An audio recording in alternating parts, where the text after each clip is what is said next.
The Secrets of Middle-earth is brought to you by the StarQuest Production Network and is made possible by our many generous patrons. If you'd like to support the podcast, please visit sqpn.com/give.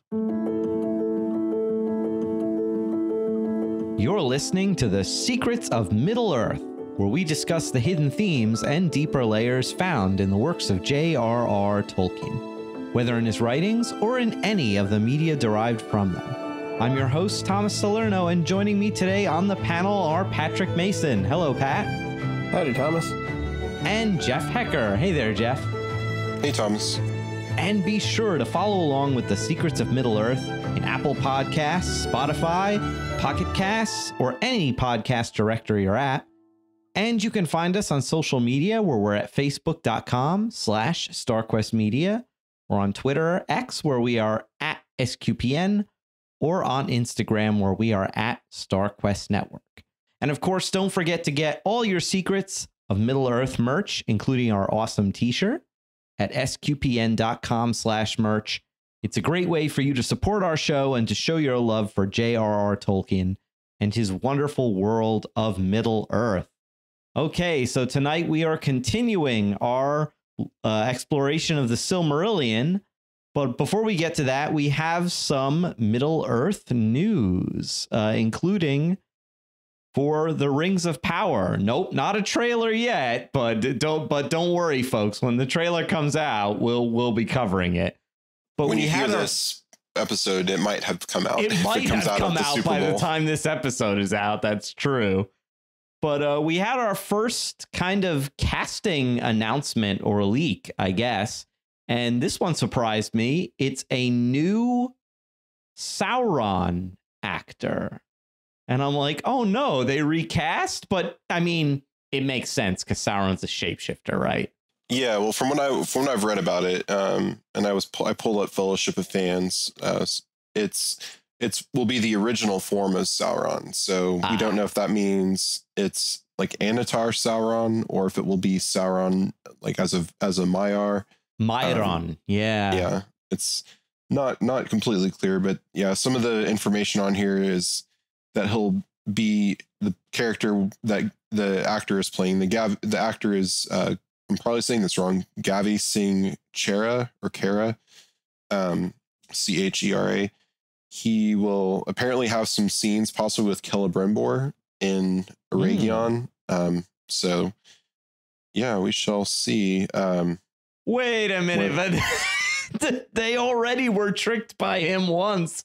He's going to do it again? That's funny. But it depends if it's like a prequel thing, like where he's gone, where like if he went to Eregion before he was Halbrand and met Celebrimbor and, you know, maybe got some knowledge or passed some knowledge on. And then, yeah, there's still a lot to unpack with Halbrand. Yeah, that's true. To see, yeah. I hope we see that form again, though. Yeah, no, I think Halbrand, I think he's at least going to be in the next season, if not beyond. But yeah, it'll be interesting how they kind of play on the story from the Silmarillion with Sauron and what he does. And maybe if we get a trailer, we can discuss. We can see a little more. Yeah. And the other bit of news we got was that there's supposedly new films in development at Warner Brothers. At least that's what they announced, right? Okay, I don't know if I've heard that one because I thought the film rights were now with like some European company or something, at least for Lord of the Rings.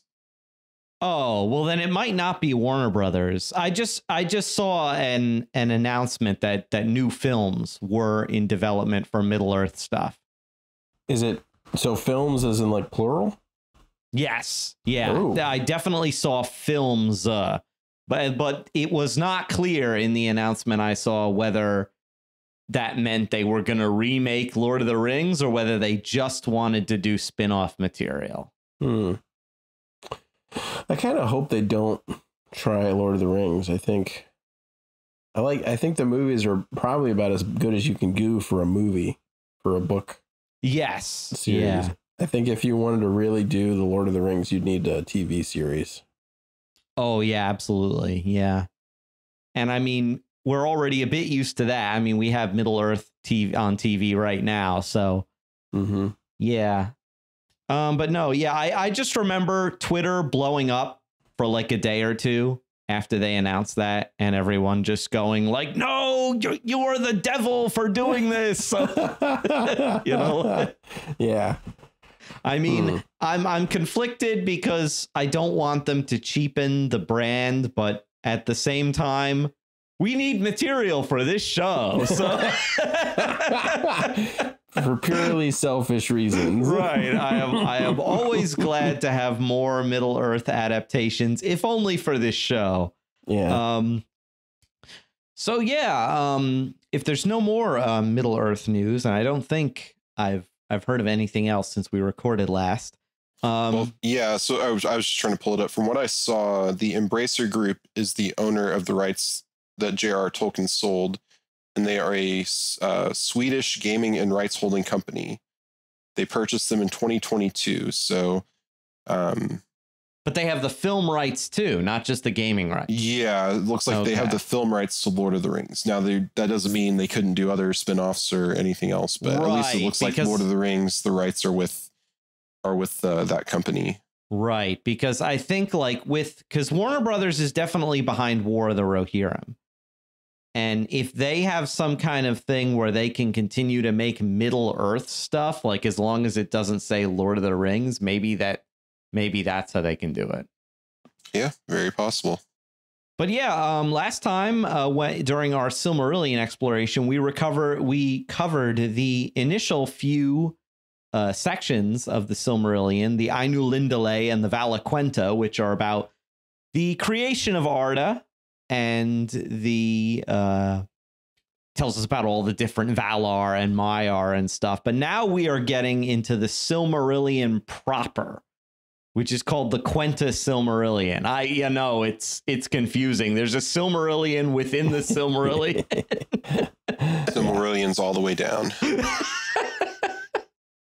But the Quenta Silmarillion is kind of the saga of the Silmarils. And these first few chapters are kind of set up for that. There's some things that get mentioned that will be important for the Silmarils down the line.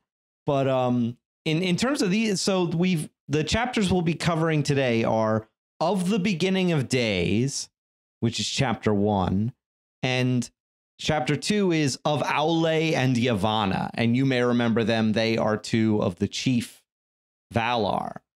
But before we dive deep into this stuff, and there's a lot to cover, what did you guys think of these chapters, either when you first read them or on a reread? How about you, Jeff? Yeah, I mean, I have my copy here in front of me, and just like the outline we have, I'm like, I just want to read this whole thing to our audience. I'm not going to, because that would be boring for y'all. And there's better narrators out there, but it's all so good. Yeah.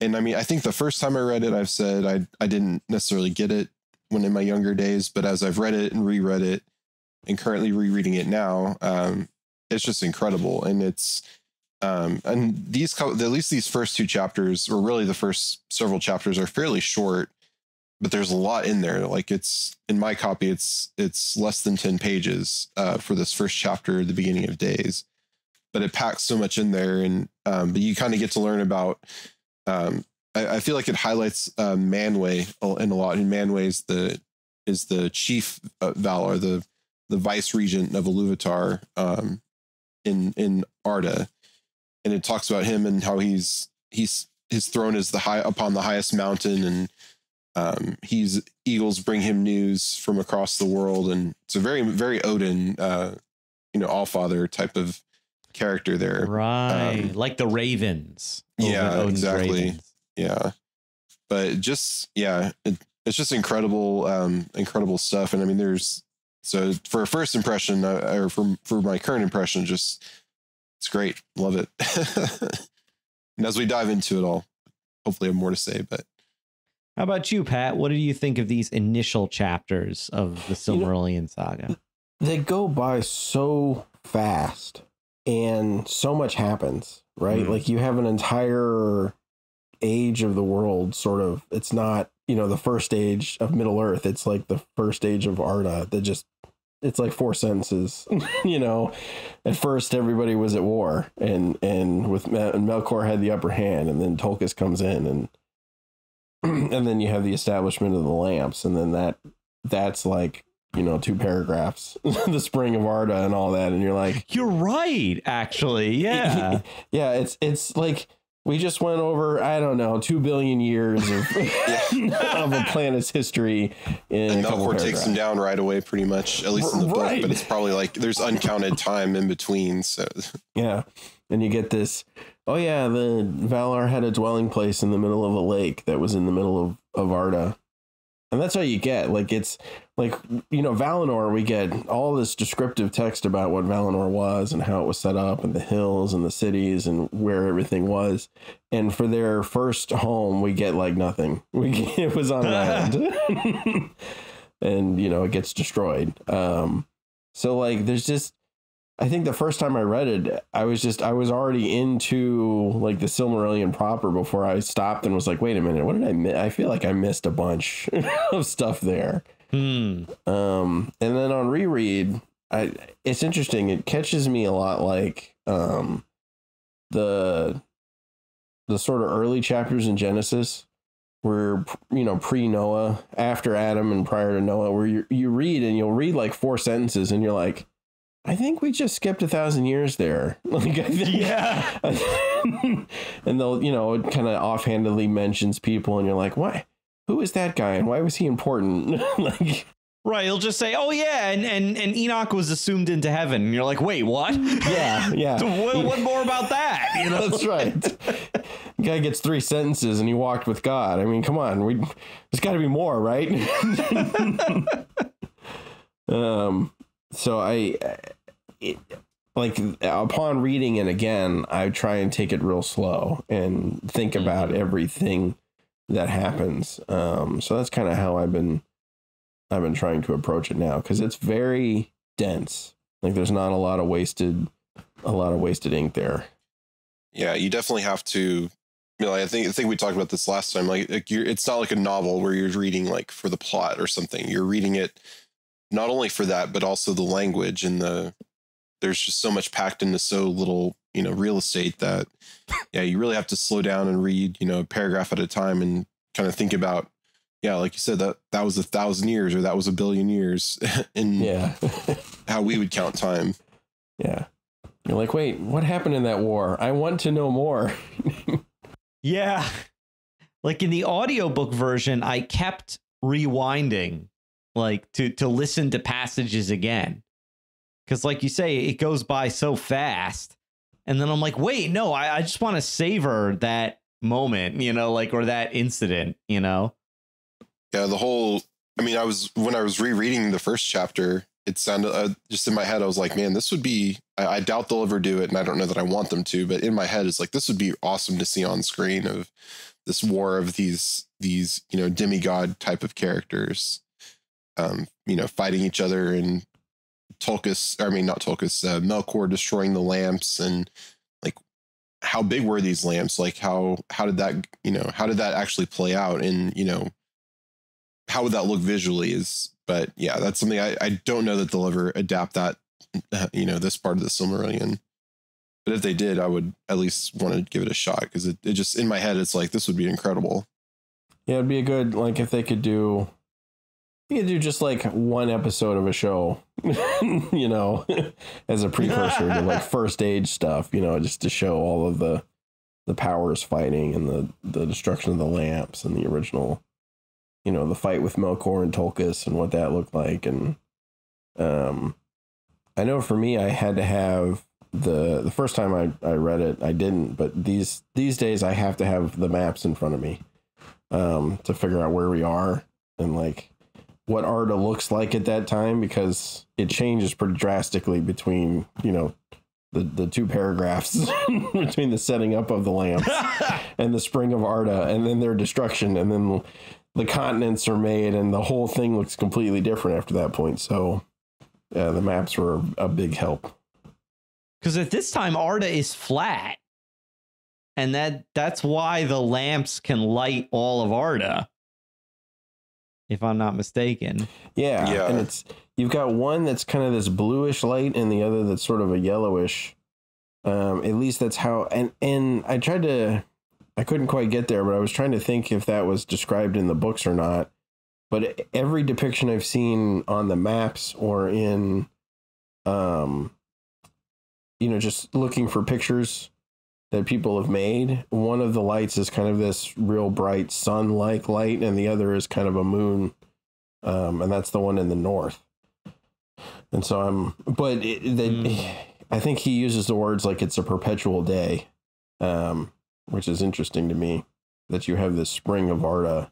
So it's like this, however long, like, you think about what it took for the Earth to go from kind of the volcanic maelstrom that was the beginning to where stuff was actually able to grow. I mean, I can't remember what Mike Rowe said. It was like 1 billion years or two, and that specially did. But it was a long time, and so you're thinking about like how long, like between the setting up of the lamps and the greening of Arda, potentially that's a really, really long time. And I also think about Melkor hanging out in the outer darkness and the void in that time frame, and that's how he sneaks up on the Valar, because the light was so bright that they couldn't. Yeah, it says they did not perceive the shadow in the north that was cast from afar by Melkor. So yeah, it was so bright they couldn't see him, and he kind of uses that to sneak in and wreck shop, because he's just there to sow discord among the Valar, and rebelling against. And the reason he's sneaking up on them now, right, is because it's Tulkas. It's Tulkas's wedding, right? Yeah. Who's he marrying again? Nessa. There it is. Nessa, the sister of Orome the Huntsman, and they have this awesome party, and there's lots of dancing, and I'm sure drinking, and then Tulkas goes to sleep. And then Melkor comes in and destroys the lamps. Whereas, like, the lamps are supposed to be the tallest mountains on Earth, the tallest mountains that have ever been. I'm like, imagine the destructive force that's being unleashed here. Like you said, Patty, it creates the continents. Yeah. Yeah. It's like in the Foundation where you have the space elevator that crashes. Yeah, in Foundation. Right. Yeah, listening to it again, it's interesting to me that Tolkien kind of comes in late, right? He's not one of the original makers, right? He's not interested in going into Arda to make it. He was content to be in Ainur and stay, in the heavens until, Melkor basically gets the upper hand and starts winning the day, and then he comes in. And I find it interesting that he comes in alone, right? It's just him, it's just Tolkien, and he wrestles with Melkor, fights Melkor, and then he goes on and marries Nessa. And the question I have in my mind is, who is Nessa supposed to be paired up with before? Was she supposed to be with Melkor? And is that like part of Melkor's hatred for Tolkien? Because it says that like all of Melkor's mind is bent towards like his dislike or his hatred of Tolkien. Obviously, because Tolkien beats him up and sends him packing. But I started to think about that. I think the last conversation we had where we talked about Sauron not having the kind of counterpart that is it Ase? Yeah, that Ase had. And I'm wondering if Melkor was supposed to have a counterpart, but because of what he decided to do, he lost that, and Tolkien comes in and kind of takes his place in that role. It was just something that occurred to me while I was listening to it this morning. I was like, hey, wait a minute. like everybody's sort of paired up except for Melkor. But Melkor was one of the original and Tolkien wasn't. And so, and then Melkor decides to make his move during, the aftermath of the wedding, which I don't know. He's a wedding crasher.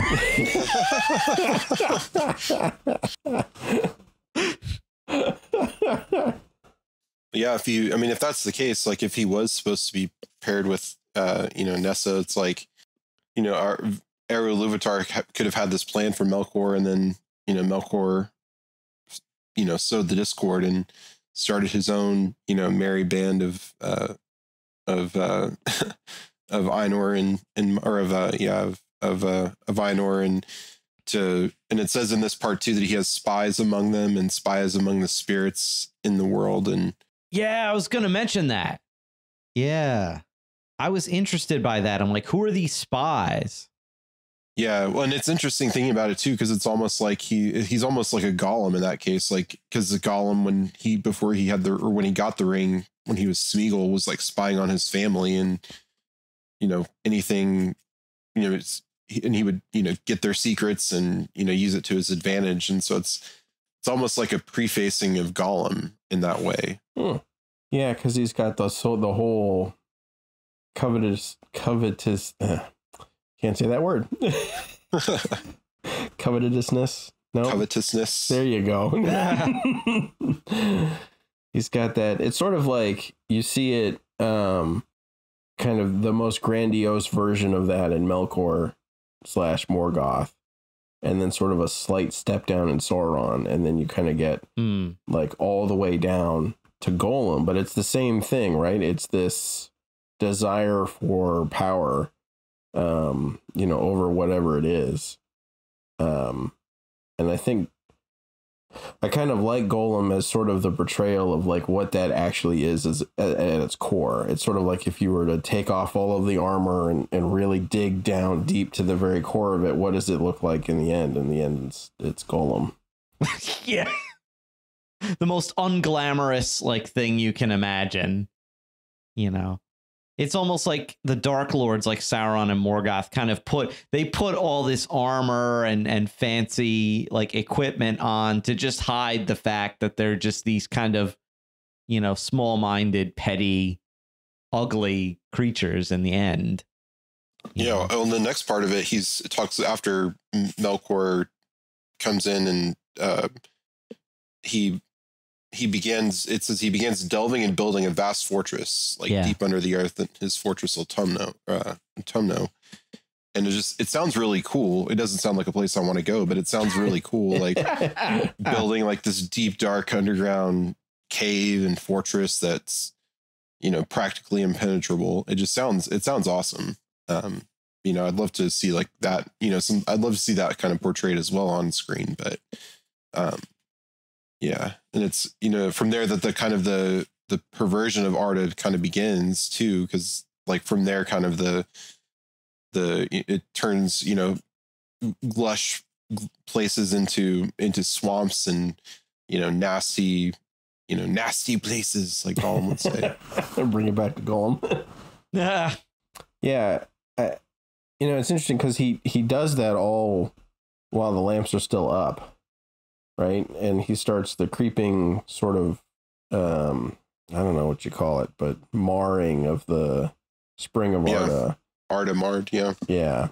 And then I'm wondering, part of me wonders, like, did he do what he did because, it was a good occasion to do it because of Tolkis's wedding and the sleep, or did he do it because he was getting to the point where like they were going to notice like the the marring had gotten so far afield? Yeah, probably some of both. And yeah, because Tolkis later on we'll see is the one that always goes out and fights him directly. He's the other podcasts and things have called him. He's like the bro, the bro jock of the Valar. He's almost like a wrestler in a lot of ways. Like he's, he has that run into the ring when everyone else, Melkor's knocked everybody down, and he'd run in with, Tolkis from the top rope with the steel chair to take him down. John Cena cast as Tolkis. Can we dig it? Don't give them ideas. Don't give them. I don't know much about wrestling, but I know. You could have The Rock play Melkor. John Cena play Tolkien. That would be great. That'd be awesome. And yeah, now that the continents are created, we actually have Aman, the continent that Valinor is on, as like a separate thing, because the toppling of the lamps has created the sundering seas. So they actually go into the far west of flat Arda at this point and raise up the mountains of Valinor as kind of like this barrier to keep Morgoth out, I suppose. But I get that he's an embodied spirit and stuff, but couldn't he just shed his body and just go over those mountains? Like, maybe I'm thinking too much about it. Well, that's always confused me too. Like, I get it for what happens eventually in the later ages, but right at the beginning, I don't know, this move never made sense to me. Like, you had the Valinor in kind of the center of Arda, and then after the collapse of the lamps and the creation of the seas and the continents, they're like, well, we're going to leave Middle Earth and we're going to go way over here on this one side. And I'm like, why would you do that? Why would you not stay in the middle? Like, especially because their goal always seems to revolve around helping the children of Iluvatar. And I'm like, wouldn't it be better to set up a giant sentinel watchtower in the middle of the planet so you can watch over everything than on the far end? Yeah. So yeah, well, this actually says, so, like I said, I have the film in front of me here, because it's talking about how Melkor fled to Autumno and hid there, and the Valar, they had to use their power to basically keep Arda from falling apart. And it says they feared to rend the earth again. So I kind of think of maybe they were they didn't want to exercise their power to, they didn't want to be where they would be in conflict with Melkor right away. They wanted to kind of be far away, and just so that they didn't lead to something that could destroy Arda altogether through, because if they were right where Melkor could see them and they could see Melkor, like eventually there would be, it'd be a standoff, and eventually someone would go for it and, potentially destroy Arda. So maybe that's why they fled so far, is because they needed time to let things settle. Yeah, and they don't want to destroy Arda completely, because the children of Iluvatar need a place to actually live. And yeah. But at the same time, it's like a tactical retreat. They are sort of leaving the field to Melkor at this point. Yeah, well, I think they both kind of, it was both ends retreated. Melkor retreated to his fortress, and they retreated to Aman, or created and retreated to Aman, so that they could kind of lick their wounds and prepare for, salvage what they could and prepare for what's next. And you also have, at this point, with the creation of Valinor, you have Yavanna creating the two trees of Valinor, which are the successors of the two lamps. Although I believe at this point that the two trees only light Valinor, right? The rest of Arda has been plunged into darkness, I think, at this point. It's, if I remember right, the pass, so the I can't remember what the giant mountain range right on the coast is called. But there's a pass. The Calicurian, the pass, yeah. And that is kind of the way in which the light gets to the rest of Arda, is through that pass. Because if I remember correctly, the trees are on a hill. Well, aren't they on like a hill surrounded by a lake? Something like that. Yeah, vaguely I remember that, yeah. But they're kind of in line with that pass. Mm-hmm. And so their light kind of spills out from there, but it's not like the lamps, right, which were high above and which were constantly lit, right? The cyclical nature of the trees and the fact that you're only getting the light kind of through a peephole, more or less, yeah, means that large swaths of the rest of Arda are kind of in, perpetual night. And he describes, very interesting, how the trees wax and wane. I'm not sure I understood it completely, but it is interesting. And the fact how, like, what is it? At both dawn and dusk, the lights of the two trees kind of mingle. Yeah. That's interesting. Yeah, well, I think it just means that it's representing day and night. It's, one tree is brighter and represents the day, and one tree is kind of darker and represents the moon. And then and there's like the twilight and the dawn, where they kind of intermingles, where it's in between the darkness and the light. Mm. And it also talks about how dew kind of falls from them, and they go into the lakes and various places, and it's almost like a liquid light going out into the world. To it says it's hoarded in great vats like shining lakes, is what the book says. Sounds nice. And that's right after that it says, thus begin the days of bliss of Valinor. And it also says that all the tales of the elder days are woven in the fates of the two trees. Because as we'll see later, the two trees are crucial to both the creation of the Silmarils and also the sun and moon. So it's like the rest of the Silmarils, this is really setting up for things that are going to happen later in the Quenta Silmarillion. All the way to Return of the King. Like that's right, yeah. Like you pretty much, you're seeing, like, there's a direct line of these from the trees of Valinor to the tree that Aragorn finds in the book. He finds a sapling of a sapling of a seed of the seed of the tree of Numenor, which was the seed of the tree. No, yeah. My brother laughed at that when he read Return of the King for the first time. He comes up to me and he's like, do you know that they go through the whole genealogy of a tree? And I'm like, yep. Because in the movie, it's just like you see the tree blooming, and it's not like, but in the book, it's like Aragorn finds it, kind of on a mountainside after he's crowned king. But yeah, you see that kind of genealogy or lineage of the tree, which, if they go there later in the Silmarillion with Numenor, there's could be a really cool scene of Isildur trying to save a tree from a certain Sauronian character trying to destroy it. So. And we should mention too that the silver tree Telperion is actually slightly older than Laurelin, which is the golden tree. That's why they say that the white tree is descended from the eldest of trees, because the silver tree was older. Yeah. And that's the symbol we see in Lord of the Rings, of a symbol of Gondor is the tree. Yeah. And, symbol of Numenor. And yeah, we actually saw for those, for Rings of Power, if this is your first time in the Silmarillion, you actually, you got a little bit spoiled if you saw the intro to Rings of Power, because you see kind of what happens to the trees in that. But yes, we'll get there eventually. We will get there. Yep. Sadly, we will get there.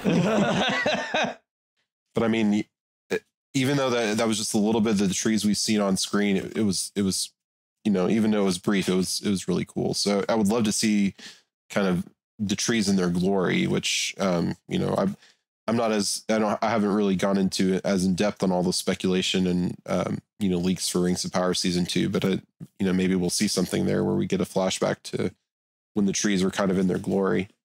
Yeah, because you've got the flashbacks to Galadriel in Valinor, right? Obviously during the day, and so during the golden, and so I assume that's prior to the sun, but I could be wrong on that. But I think she's old enough.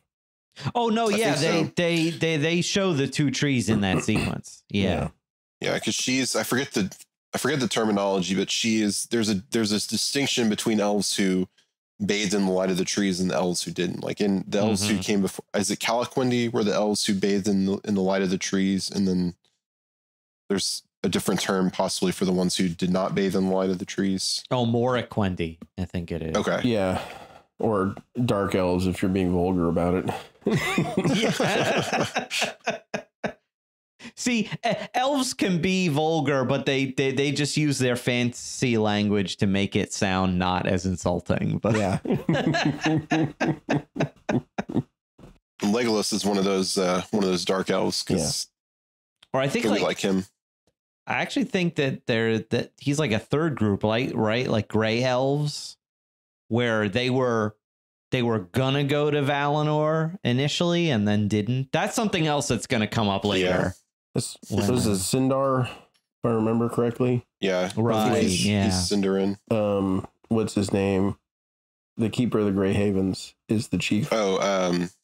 Círdan. Yeah, because he was going to be a Noldor, and he tries to make it across so many times, and he just can't do it, and he ends up being literally the last one, the last to leave, and he was gonna go across with like the second group. Mm-hmm.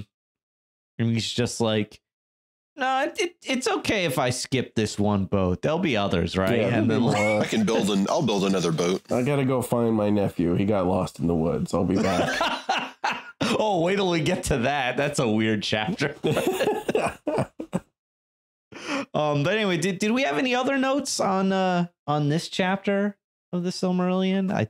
Yeah, well, I mean, we haven't even talked at all about the coming of the children of Iluvatar, which it's kind of not we don't see the children awaken yet in this chapter, but they kind of talk about it, and they just kind of talk about, and there's some descriptions of Manwë, and he sounds pretty awesome to behold. But yeah, they kind of make the distinction that the elves will have certain gifts and will kind of take more after the Valar, while the men will be more, not take after the Valar, but will have a gift and, have other gifts that the elves do not. And, kind of chief among them is the gift of men, which is death in this world, is where they go to be that somewhere where elves don't follow, because elves, when they die, go to the halls of Mandos for, possible resurrection in that way. But whereas men, we don't know where they go.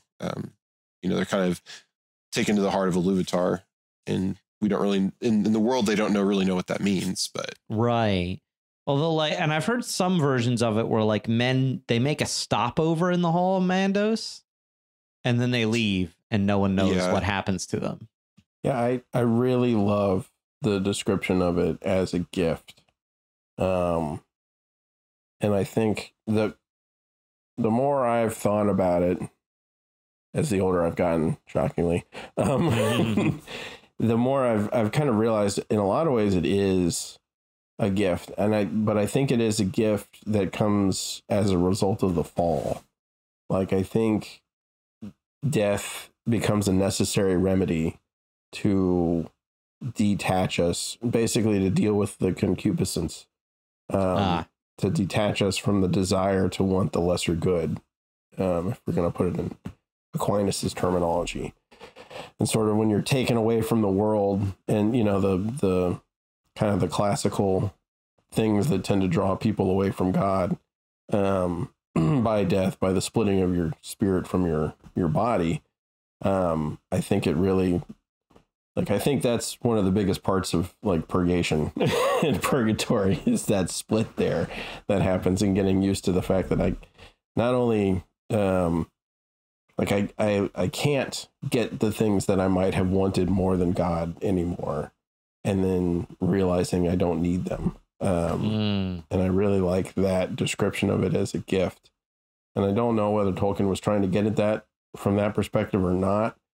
But I like that in the world too, because you have, the world of men, the world that the men are born into is a world that is under the sway of Morgoth, right? Who at that time has relatively control of he's back in Autumno or Thangorodrim, depending on how you want to term it. But, when the men come on the scene, Morgoth is the power in Middle-earth. And so death becomes a way for them to escape his reign, basically. Yeah, and I don't know if you just want me to read this, the last line of the first chapter, I think kind of sums it up pretty well. It says, yet of old the Valar declared to the elves in Valinor that men shall join in the second music of the Ainur, whereas Iluvatar has not revealed what he purposes for the elves after the world's end, and Melkor has not discovered it. And it's just, incredibly powerful. Very mysterious. Yeah, very mysterious. It's, kind of that second, the second coming type of thing where, eventually in our theology as Catholics, the will eventually, the dead will rise, and there will be, we'll be on earth for a while, and we don't know what that'll look like or what that'll be. So, whereas the elves are just kind of there and there till the end, and beyond. So I like what you said, Pat, about how death is kind of like the solution to concupiscence, and that desiring of the lesser good, because that's the elves' entire problem, isn't it? That they desire the lesser good. And that keeps, like, we'll see it with Feanor, we'll see it with Thingol, we'll see it with, all these major elves. They want to build a perfect paradise in Arda. And they want to keep the things that they've made and the things that the spaces and lands that they've created and tended. And I guess it's kind of part of their nature, because they live as long as Arda lives unless they're slain. And so they become so attached that it's like they can't leave with, like, death. Their souls just stay even when they're slain. And they also will, at least in Middle Earth, they'll kind of fade away eventually, or like almost, they can kind of fade away, losing their, like, in some kind of weird way. And it's not all elves, but I think it happens, especially to the one that comes to mind is Elrond's wife. She kind of has some grief from being attacked by orcs, and is like, they have to send her away because her kind of spirit is waning. And they kind of talk about that in the movies, with Arwen. Of Arwen, her light is fading, so they have to get her out of Middle Earth. So yeah, it's interesting. There's a lot to unpack with the elves. Yeah, you kind of have this different approach to time, right? Because the elves have a timeless nature about them, and so living in time would pose a lot of difficulties, because, like, everything changes, right? It's a continual changing process.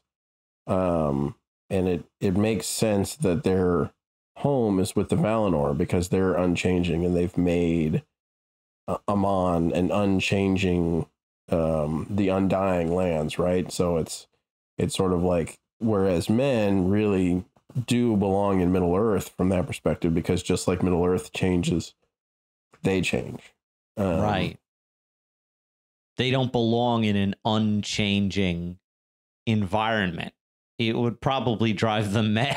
Yes. Well, and it's kind of the plan, as we'll see as we go through this film. It's kind of you can kind of see that it's Iluvatar's plan that men kind of take over the dominion of Arda from the elves, because the elves are the first to awaken, and it's kind of the elves' job to, the plan is to kind of ennoble men through, through various means, and through the introduction of, as we'll see in a chapter in our next recording, where we talk about a marriage of a Maiar with an elf, to kind of introduce that Maiar genealogy into the world.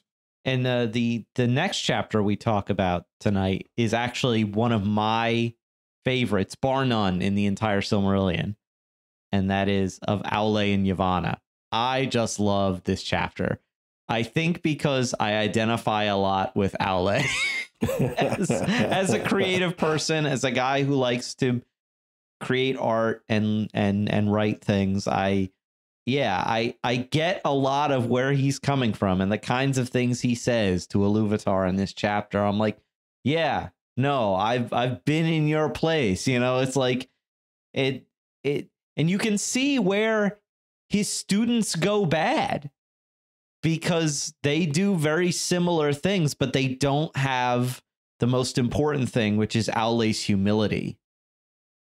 But and the important thing of this chapter, though, is that he creates the dwarves.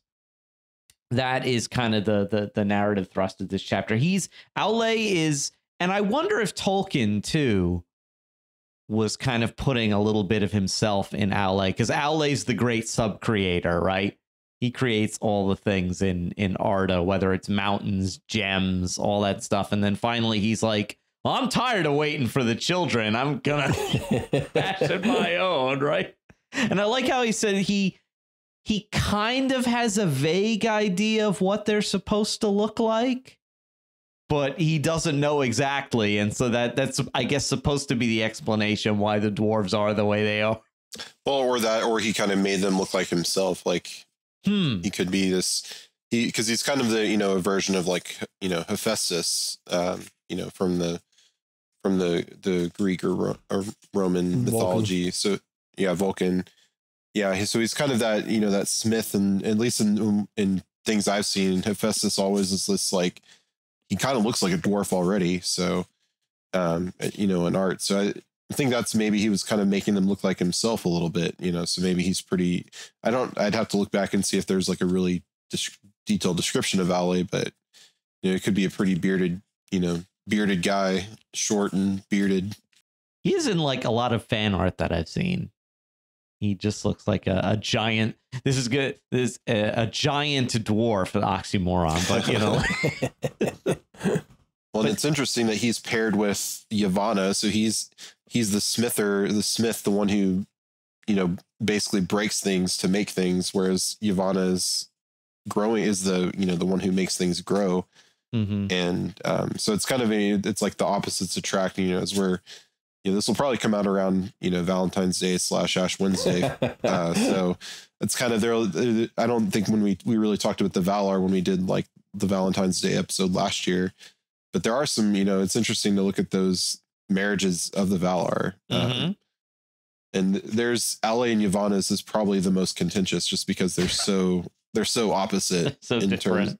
And she says later on in this chapter that, like, you didn't include me in this creation of the dwarves. And so now your children, the dwarves, won't really care much for any of the things that I love. Yeah. Trees and growing things. And dwarves like what Aule likes: stone and smithcraft and jewels and the things of the earth. And, and they don't really, seem to have much reverence for Yavanna. And so, and we'll see later what that leads to. But, so he doesn't actually form, I think they say in this, the entire dwarvish race right away.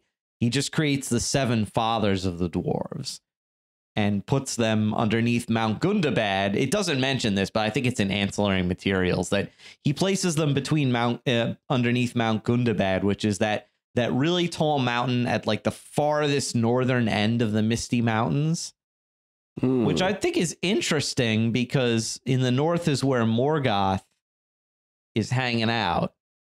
And it's almost like Aule's like, when the time comes, these guys are going to rise up and take the fight right to Melkor. Isn't in this? I know this is. I think this is from the Hobbit movies, but I think in the movies, isn't the orcs they're fighting from Gundabad? Right, because the orcs take it over later. Yeah, yeah. The eventual outcome of all former dwarven holdings is to become goblin nests. Oracle. Yeah. And they always take over their holy sites, like Mount Gundabad is a holy site. It's where they were created. They take over Khazad-dûm, the home of Durin, yeah. It's hard to be a dwarf. You get a nice home and then somebody takes it from you. And yeah, goblins or dragons or whatnot are always taking your stuff. And it's interesting how they describe, because Iluvatar confronts him and says, I love how he goes to Middle Earth to do this. He's like, I'm going to hide this from the rest of the Valinor by going to this other continent that we've abandoned. It's like Jonah. Right. Yeah, he's like, fleeing from God. I'm going to go over here, and surely Iluvatar doesn't know what's going on. He's the John Cena because you can't see him. Because you can't see him.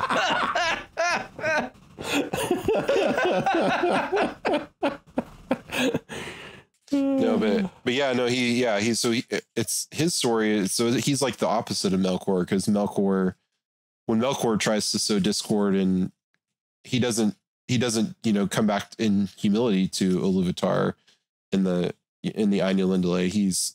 He still just thinks he knows better. Whereas Aule kind of says, when Iluvatar confronts him, Aule says, I wanted to be like you, and I will, because I wanted to be like you and honor you, I will destroy my creations if you so will it. But Iluvatar, of course, being merciful, says he will not, don't destroy them yet. However, they're going to have to go to sleep for a while until at least the first children awaken.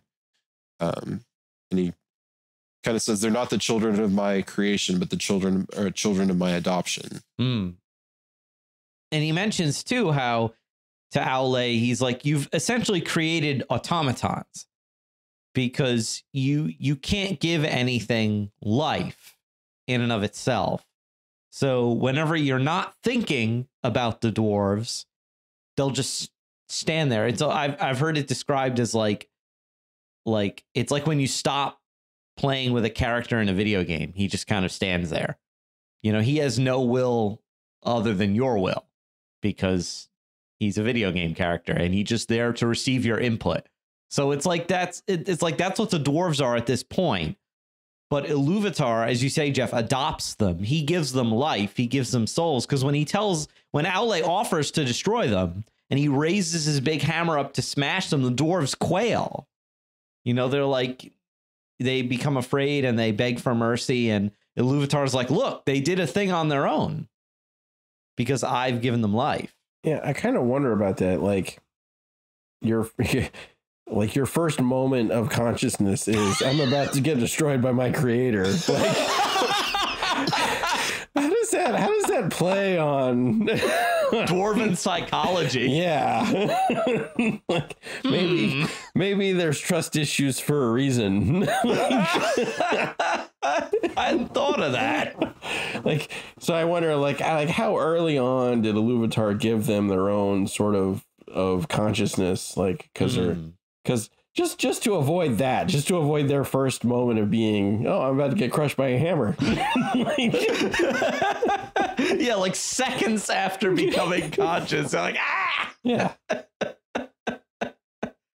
You know what I was just thinking of as we were talking is that, could this have been one of Tolkien's original ideas for the orcs? That Morgoth did something similar. Now, I know later he has them be corrupted elves, but I wonder if one of the ideas for orcs and trolls was that they were these kind of automaton creations of Morgoth. Because even in The Lord of the Rings, there's this idea that when Sauron's will wavers, the orcs and trolls don't know what to do. That, like, they're kind of tied to his will in some mysterious way. So, like, I wonder if that is a relic of one of Tolkien's original ideas, to have orcs and trolls be these kind of soulless automatons. Yeah, I mean, I think so. At least trolls, I feel like they've got to be some kind of descendant of a Maiar that Melkor corrupted, because they're kind of the opposite of Ents, because they're kind of like rock. They're not rock or made of rock, but they're kind of like aligned. That's kind of their aligned element. So I wonder if trolls and I haven't checked into this at all, but I wonder if trolls are kind of descended from a Maiar, or some Maiar that Sauron corrupted, that he, eventually was able to kind of breed this race of, or that Melkor corrupted, that was able to kind of breed this race of, rock creature type of things. Yeah, it's possible that this was kind of the, a potential original idea, but I think I like it better that how he had it with Aule versus, Melkor kind of creating these things, and then Iluvatar gives them life, but turns out they're bad, and they kind of wreck the world in a lot of ways. What do you think, Pat? Yeah, I think I think you're probably onto something, because there's a very similar end note, if I remember correctly, that Iluvatar gives to Aule that he also gave at the very end of the song, at the very beginning, which is effectively like, everything you do, I am going to use in my purpose, like whether you mean it or not. I'm going to use it in my purposes, and you are just going to fulfill what I want to do. And I wanted to say he tells Aule this at sort of the end of their conversation they have about the dwarves. And that, you know, when you read that in the Ilu, I can't do it. Ilulindale. Inulindale. When you read that, it's very much, it feels very much like Iluvatar is speaking very directly to Melkor. I mean, he's talking to all of the Ainur, but you can tell like he's kind of zeroing in on Melkor. And so it seems, because of, like, I think there's a very similar note to those two exchanges. And so that kind of makes sense to me. Like, that could have been the potential origination of the orcs. Yeah, and like he mentions how, like, because obviously Iluvatar foresaw all of this. He knew what Aule was going to do. So it's not like he's like, oh, now look what you've done. Now I've got to adopt these dwarves. I've got to fit them into my plan somehow. No, they were part of the plan from the beginning, because he's omniscient. He has perfect knowledge of everything that is going to happen. But yeah, there's an interesting future episode, free will in Middle Earth, because there's definitely a discussion to be had there about the theme of free will in Middle Earth, whereas, like, because the classic argument, oh, if God knows everything, how do we have free will? And I feel like Tolkien explores that, definitely that question. Yeah, I think any time you have a work that brings in the concept of fate, or being fated or doomed, I think he uses the word doomed a lot when he means, when he's talking about kind of fated things. You are kind of delving into that realm of, like, well, what is the interplay between, you know, a fated thing or fate or a doom and my free will. And, you know, you get kind of, I think his big treatise on that was probably the Children of Hurin. And just watching Turambar and the doom leveled on him, and how that just can constantly just plays out. It, like, you just want it to go right for him one time. One time. It is like watching someone tumble down a hill and constantly hit, like, really sharp, nasty rocks. Yeah. And you have to watch this. You know he's going to eventually hit the bottom and go splat. And there's nothing you can do about it. And you're just like, that must have been what Hurin felt like. Yeah. Having to watch all that. Yeah. You're just like, yeah, we'll get there though. We will get there. Yeah, we will. That'll be a fun discussion. They also mentioned, we mentioned about, like, the fates of elves and men. I think they mentioned in this chapter a little bit about the fate of dwarves, or what dwarves believe about it, right? Because they mentioned elves think that when dwarves die, they turn back into stone.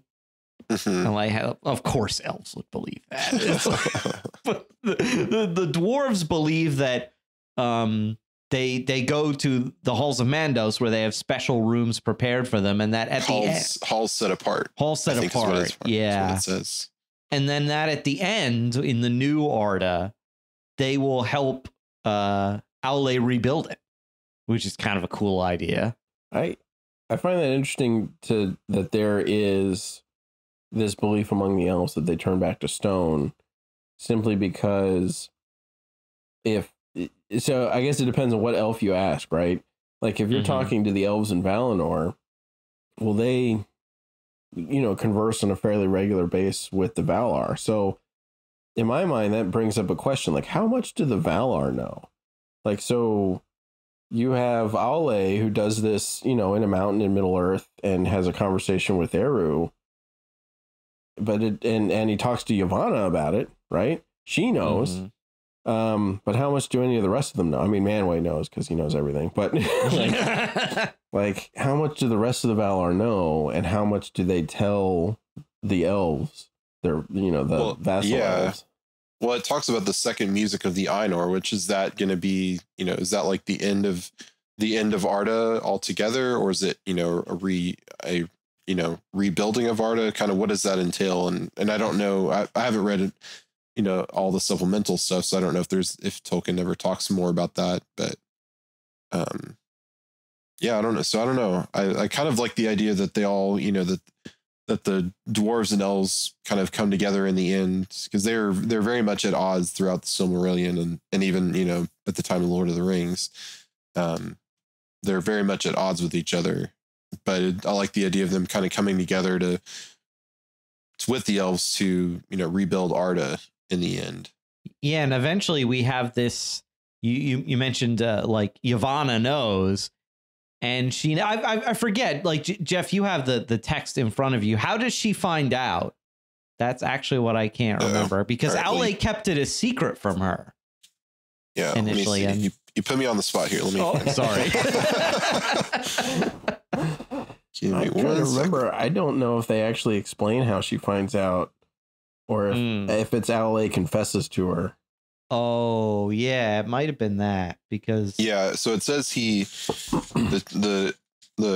paragraph says, now when Aule labored in making of the dwarves, he kept this work hidden from the other Valar, but at last he opened his mind to Yavanna and told her of all that had come to pass.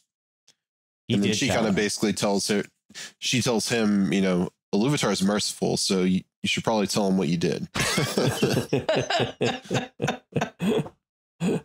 But she's upset because she's like, not only will these beings not care a whole lot for my province, which is growing things, but we're introducing another group of children of Iluvatar here. She was already kind of worried that, elves and men would cut down her trees and use her plant, like domesticate plants and stuff, and start to, as it says in the Bible, like to subdue the earth. Essentially. Yeah. And then Aule kind of claps back at her and says, but the children of Iluvatar will do the same thing. They'll have to eat and they'll have to build. And so Aule kind of has a point there that it's not just going to be my children who are going to, going to cut down trees. It's going to be, men and elves. And elves who respect trees, but still use them for different things. Yeah, well, maybe the elves kind of like if they need a tree, they kind of like sing to the tree and it grows them a branch like a bow or whatever. Or they wait for the tree to die naturally and then they use it. Something. Yeah. But then but she appeals to Manwë, Yavanna does, and says like, oh, look, Aule gets to keep his illicit creation here. What gives, and I think I said Manwë actually goes in prayer to Iluvatar to ask what's to be done, and he gets the answer back that Iluvatar will raise up beings that we know as the Ents, who will kind of protect Yavanna's creations until they fall asleep for a long time and lose their wives. They lose their wives. Yeah. But that raises the question, like, what are Ents exactly? Like, are they another sentient being like the other free peoples, or are they Maiar somehow? It's like them and the eagles are very mysterious because it's not exactly clear what they are supposed to be. Well, it could be, it could be kind of like we talked about how the Maiar through Melian enter into the, they procreate into the children of Iluvatar. So it could be kind of the same thing. Maybe there's Maiar who, kind of morphed into trees or into eagles or whatever, and kind of their descendants became what we know as the sentient eagles and the Ents and whatnot. But I feel like I think isn't Treebeard supposed to be the oldest living thing, living creation, I want to say. In him Middle and Earth, Tom Bombadil, yeah. I think, hold like the record. Like, well, but yeah, it depends. Is Tom Bombadil created? We can go back to that discussion. Go back about a year in our podcast, and you can listen to the whole discussion on Tom Bombadil. More on that later because we have feedback about him. Yeah. But yeah. So, do you guys have any other thoughts on the on Aule and Yavanna and the creation of the dwarves, or anything else in this chapter? Because I feel I could talk about it all night. It's just like I love this chapter. Yeah, I mean, the only thing I have to say is, even though Yavanna, like the elves are kind of they're kind of aligned more to different Valar, but some of them kind of honor Yavanna in the way of like they honor the trees and nature. So, but it's kind of like all the, it's kind of setting that the elves and the dwarves will be, constantly butting heads over, at least the elves who are kind of the wood elves will kind of always be butting heads against the dwarves. And we see that throughout the Silmarillion, and how Legolas and Gimli in Lord of the Rings are initially at odds, but then they become friends in the end. So it's kind of a reunification of that, that idea of, these children that are at odds are now good friends. But they still can't have relationships with each other, romantic relationships with each other. So, just to go back to the Hobbit movies. It always comes back to that. Yeah, so we're contractually obligated to mention that.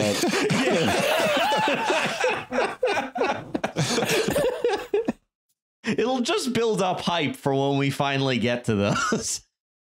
What about you, Pat? You have any other thoughts on this section? I think for me, it broaches a lot of questions. Like, for instance, okay, you have the 7 dwarves who are, taken by Iluvatar and placed in the mountains and put to sleep, but they're the dwarf fathers, right? Yeah. And so where do the mothers come from? Does Iluvatar just create them out of stone? Is Aule involved in that process?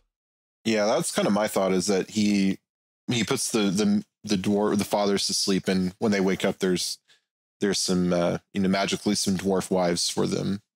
Well, like Adam goes to Yeah. sleep, and then God pulls Eve from his rib. So that's always been a question in my mind. It's interesting to me, like how much do the dwarves know about Aule? Because they have a name for him, right? Because they know his name. Do they know he's married to Yavanna? Like, do they like? How much do they know about the other Valar? Because the elves have, a long history of interacting with the Valar, and the men have kind of what they've been given from the elves as far as stories go. But in my mind, there's always a big question about like how much do the dwarves know? Is it just that one interaction they have with Aule before they're put to sleep, and then they kind of got to figure it out from there? And so I think that to me kind of brings in a lot of tension between what their cosmological view of the universe is versus like the elves. Like, it's a very different position where you're like, yeah, I've met God's overseer of this planet versus I woke up in a cave. Like, right. So do they even know about Iluvatar? Right. Exactly. Yeah. Is there, what's their mythology? Is Aule it? Is he their version of Iluvatar? Because in their mind, he's the creator. So I wonder about that. And I wonder about the reincarnation cycle. Their belief that the dwarf fathers kind of reincarnate through their generations. And where did that come from? And I mean, is it true? Like, I don't know from a lore perspective if Tolkien ever said, yeah, this is actually true, or is it just something the dwarves believe? Yeah, that's interesting. Like, it's just because they believe it doesn't mean that it's true. Right. And yeah, I don't think Tolkien ever confirms one way or the other. He just says the dwarves have many strange beliefs about themselves and their fate in the world. But yeah, I like that their culture and their religion is kind of set apart because they were created apart, whereas elves, men and hobbits being an offshoot of men are all the children of Iluvatar, you know, and whereas dwarves are kind of this like adopted by Iluvatar and certainly foreseen by him, but are still kind of set apart from the other races. And so that will definitely come into play later. Yep. as they seem to be in conflict with pretty much everybody. All right. So, yeah, you guys can keep listening for because we are going to go through this whole book eventually. And I don't know how long it will take us. And we might be interrupted later this year by the Rings of Power when it comes out. But we plan to do this whole thing. And so next week, we'll actually be doing chapters 3, 4, and 5, because they're all rather short of the Quenta Silmarillion. But before we close tonight, I want to catch up on a little bit of feedback. We've been saving feedback to use. I don't know if we'll get to all of these tonight, but our first bit of feedback goes all the way back to the Tom Bombadil episode, actually. So that's nice. And this bit of feedback comes from, by the way, like 10 out of 10 on this social media handle here. It comes from Darth Maltodextrin. Writes, the idea came to my mind while listening is that maybe Tom Bombadil is an unfallen Adam figure. We know that in real life, Adam ate the fruit and sinned, but if Bombadil was the first non-Ainur and never sinned, maybe that could explain how he's immortal and unaffected by the ring. The ring wasn't his trial and therefore holds no temptation for him. So like a primordial almost like, but yeah, then that raises the question. Is he one of the children of Iluvatar? What is he? Yeah, I mean, I think I said this last year when we did that episode, but I think he's kind of he's some kind of unclassified Ainur, somewhere between a Valar and a Maiar. But yeah, it is interesting that he does seem to have a lot of like qualities of what we would say unfallen, especially because he's in complete harmony with nature. Like there is no sort of tension between him and nature like we see with mortals. And he's simply not tempted by the ring at all. So much not tempted by it, he doesn't even think about it. Gandalf said he would just lose it or like throw it away. I like how like they bring him up in that council and everybody's just like, yeah, that guy. Nah. Like he's cool, but he's really no good for this business. Yeah, no. So our next bit of feedback is about our last Silmarillion episode on the Ainulindale. Paul Leone writes, another great episode. Can't wait to see more episodes about the Silmarillion.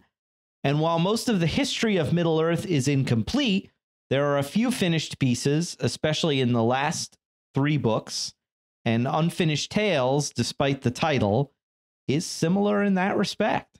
Yeah, we will have to eventually get to some of that stuff. In Unfinished Tales, there's actually some really cool stuff about the wizards, which I don't know if we've covered yet. Yeah, we talked about it briefly. I think in the Patreon episode. Yeah, right. Which will be released, I believe, to everybody else by the time this is airing. So. Oh yeah, it should. We talked about the Blue shortly Wizards. After we record this, it will go up, I think. Paul also wrote when we released our Father Christmas episode, Merry Christmas to all of you at the Secrets of Middle-earth. Well, yeah, Merry Christmas 2 months late, I guess, because this episode is very going ordinary time. Merry ordinary time. Or Merry Lent, because Lent is in February. Yeah, by the time this is out, Merry Lent, or I don't know if Mary's the right word for Lent. It's the right word for Lent. Yeah. Penitential Lent. Penitential Lent to you. Gonna make that a thing. Okay, yeah, I think we can finish the rest of this feedback. On our episode on the Fellowship of the Ring. Another one from Paul. Fantastic panel about the movie. Can't wait for the next installment. And yes, as of this recording, we have just recorded an episode on Peter Jackson's The Two Towers, and we're planning Return of the King. So that will be exciting. And John Henry writes, I too don't want to see another live action remake, but will entirely watch it if they make it. Yeah. I think that's probably all of us. Yeah. We'll be in the seats watching this stuff if they make it. Under protest, possibly, but Under protest. Yeah. And Stefan Banach, I hope I'm pronouncing your name right, sir, writes, always enjoy the secrets of Middle Earth. Well, thank you, Stefan. We always enjoy recording it. And I think we all enjoy doing these Silmarillion episodes because the Silmarillion is so cool. And there's just some awesome stuff coming up. In fact, Jeff, you and I were talking with Alex Murray about how we're going to get some of those really cool duels coming up eventually, like Morgoth and Fingolfin and Glorfindel and the Balrog. Yep. Yeah, and if these early chapters aren't really grabbing your interest to our listeners, definitely give it a little bit of time because we'll start getting into some action pretty soon. Yeah, just wait. Yeah, the action is coming, and when it comes, it's really over the top. Yes. Yeah. It's long stretches of boredom punctuated by moments of sheer terror. Yeah, it's like the battles we see in Lord of the Rings on steroids. Yeah. Right. Like, yeah, if you like Battle of the Pelennor Fields, that is like a minor border skirmish compared to what happens in some of these Silmarillion battles. But before we go, we would like to take a moment to thank our patrons who make possible the secrets of Middle Earth, including Min N, Stephanie M, Michael D, Christina T, and Blaze B. Their generous donations help us to continue to create the secrets of Middle Earth and all of the shows here at StarQuest. And you can join them at sqpn.com/give.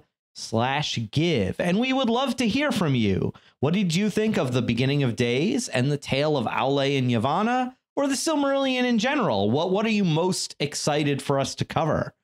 Please let us know on our Facebook page or on Twitter or by sending an email to middleearth@sqpn.com. You can leave us a comment on our YouTube channel or visit our channel on the StarQuest Discord community at sqpn.com/discord.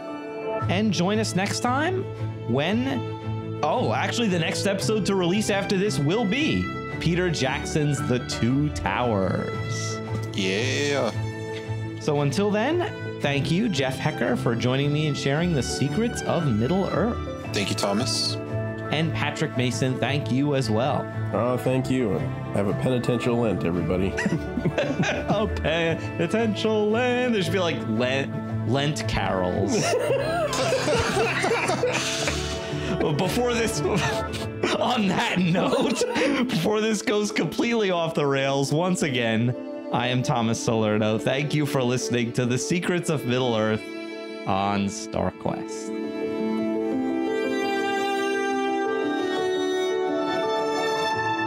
Here's another show on the StarQuest network you're sure to enjoy, The Secrets of Star Trek. Find it wherever fine podcasts are found or at sqpn.com/StarTrek.